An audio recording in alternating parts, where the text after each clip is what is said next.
Waalaikumsalam warahmatullahi wabarakatuh. Alhamdulillah, alhamdulillahirabbil alamin. Wa bihi nasta'inu ala umuri dunya waddin. Wassalatu wassalamu ala asyrafil anbiya'i wal mursalin nabiyyina wa habibina Muhammadin wa ala alihi wa ashabihi ajma'in. Amma ba'd. Hadirin dan hadirat bapak-bapak dan ibu-ibu sidang jamaah salat subuh yang sama-sama dirahmati oleh Allah Subhanahu wa taala. Alhamdulillah, kita tentu senantiasa memuji, dan tentu yang paling utama adalah puji-pujian kita kepada Allah Subhanahu wa taala. Begitu pula rasa syukur kita yang senantiasa kita panjatkan kehadirat Allah Subhanahu wa taala atas segala limpahan nikmat, karunia, kasih sayang yang Allah masih berikan kepada kita semua. Dan di antara nikmat yang patut untuk senantiasa kita syukuri bagi kita adalah nikmat ijtibah dan nikmat istighfar, nikmat pilihan. Ketika Allah Subhanahu wa taala memilih di antara hamba-hambanya, Allah Subhanahu wa taala memilih kita menjadi hamba-hamba yang hadir di tempat ini, hadir di masjid yang mubarak ini, penuh berkah ini, melaksanakan salah satu kewajiban, yaitu melaksanakan sholat subuh secara berjamaah. Yang sholat sunnahnya saja, kata Rasulullah Sallallahu Alaihi Wasallam, rakaatani qabla al-fajar khairun minad dunya wa ma fiha, atau kama qala Rasulullah Sallallahu Alaihi Wasallam. Yang 2 rakaatnya saja sebelum subuh, maksudnya sholat sunnah qabliyahnya, khairun minad dunya wa ma fiha, lebih baik daripada dunia dan seisinya. Jadi Allah Subhanahu wa taala memilih kita untuk hadir di tempat ini melaksanakan sholat subuh. Memilih kita itu satu nikmat yang sangat besar. Yang sholat subuhnya saja atau sholat sunnahnya saja itu sudah lebih baik daripada dunia dan seisinya, apatah lagi dengan sholat subuhnya. Itu jauh lebih besar dan jauh lebih besar pahala yang dijanjikan oleh Allah Subhanahu wa taala. Oleh karenanya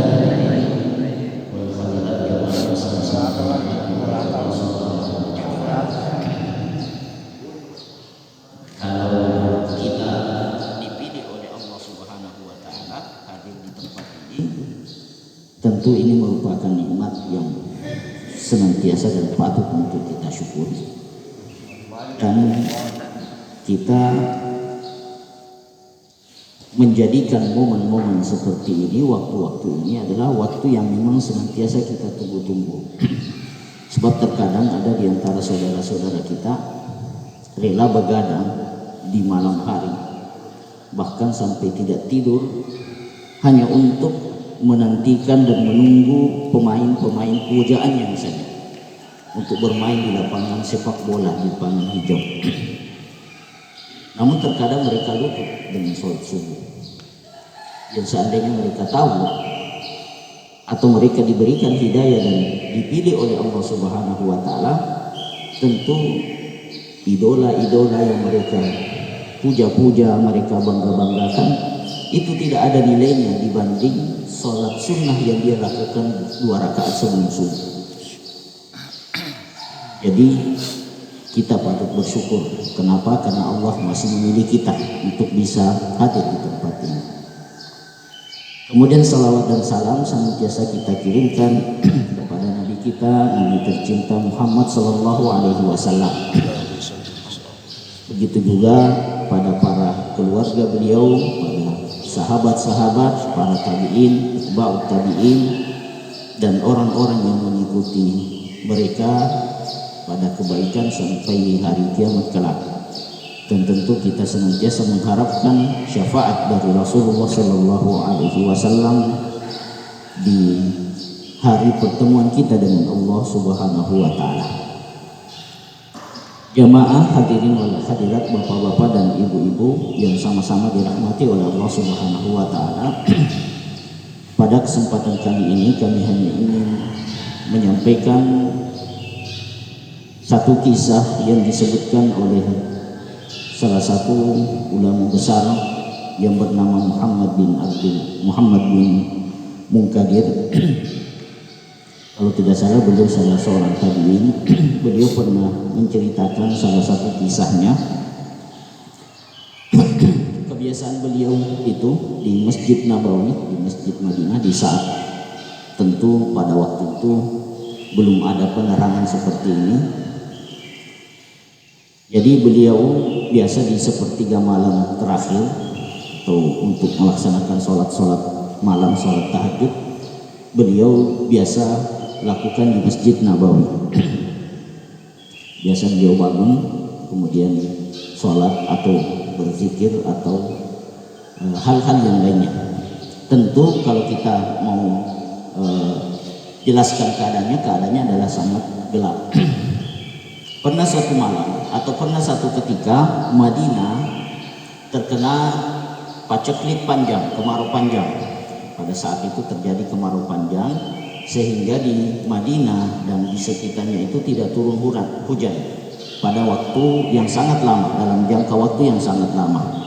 Sehingga pada waktu itu diperintahkanlah untuk melaksanakan sholat istisqa, sholat minta hujan, dan berkumpullah penduduk Madinah yang kita ketahui di zaman itu. Dan ini adalah Madinah, tentu di dalamnya bukan penduduk biasa. Mereka terdiri dari para ulama-ulama, orang-orang yang memang sangat takut kepada Allah Subhanahu Wa Taala. Mereka berkumpul untuk melaksanakan sholat istisqa ini. Namun selesai sholat istisqa belum juga ada tanda-tanda hujan. Sampai pada malam harinya, inilah kisah yang disebutkan oleh Muhammad bin Munkadir. Di malam harinya ketika beliau sementara duduk-duduk di Masjid Nabawi di malam hari, di gelap gulita, di sepertiga malam terakhir, tiba-tiba ada seseorang yang datang dan melaksanakan sholat di depan Muhammad bin Munkadir ini. Karena mereka tidak saling melihat, jadi orang ini yang baru datang ini tidak tahu kalau ada orang. Tapi Ibnu Munkadir tahu. Kenapa? Karena dia rasakan, karena dia sudah lama di situ, lebih dulu di situ, tentu dia tahu orang-orang yang datang. Dan dia sholat tepat di depannya.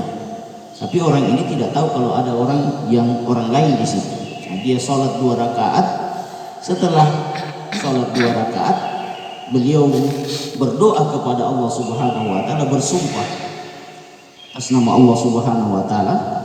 Kurang lebih Ibnu Munkadir mengatakan kurang lebih maknanya doanya, ya Allah, penduduk Madinah, ulamanya, mujahidnya, orang-orang solehnya Madinah sudah berdoa, sudah meminta hujan kepadamu, dan engkau belum juga turunkan kepadamu. Sekarang aku bersumpah atas namamu ya Allah, turunkanlah sekarang. Kata Ibnu Munkadir, setelah dia sholat, tidak lama setelah dia sholat, tiba-tiba langit Madinah hitam, mendung, dan seketika itu juga turun hujan. Turun hujan, kemudian setelah selesai hujan, karena memang belum masuk waktu, orang ini pulang. Karena penasaran, Ibnu Munkadir mengikuti siapa orang itu. Karena mereka tidak saling mengenal. Ibnu Munkadir juga tidak tahu siapa, karena tidak saling melihat, cuma didengar suaranya. Karena dia mengikutinya, siapa orang ini, diikuti sampai di rumahnya. Kemudian setelah dia tahu rumahnya, beliau kembali untuk kemudian tentu sholat subuh. Dan esok harinya beliau berkunjung ke rumah orang ini. Ketika datang bertanya, saya mau bertamu ke rumah Anda, Kemudian orang tahu bertanya, siapa Anda? Saya tidak kenal. Maka dikatakan saya Ibnu Mukadir. Namanya Muhammad Ibnu Mukadir itu adalah nama yang sudah masyhur di saat itu, seorang ulama besar. Orang tersebut bertanya, atau Ibnu Mukadir bertanya apa pekerjaannya. Ternyata dia adalah seorang tukang sol sepatu, tukang jahit sepatu ya, tukang jahit sepatu di pasar Madinah. Cerita-cerita, kemudian orang tersebut bertanya, apa gerangan Tuan, karena beliau terkenal, apa gerangan Tuan datang ke rumah saya? Diceritakan bahwa tadi malam tanpa kau sadari kau salat pas di depan saya, dan saya dengar semua apa yang engkau katakan, dan saya bersumpah atas nama Allah Subhanahu Wa Taala bahwa Allah menurunkan hujan karena doa. Allah menurunkan hujan karena doa, karena permintaan. Maka seketika itu jamaah yang sama-sama dirahmati oleh Allah Subhanahu Wa Taala, wajah orang ini memerah pucat. Dia tidak senang dengan apa yang diceritakan, apa yang disampaikan kepadanya. Kemudian dia mengusir, keluar, pergi dari rumah saya. Dia seakan-akan tidak senang. Kenapa? Karena orang ini sebenarnya sudah berusaha untuk menyembunyikan amalannya.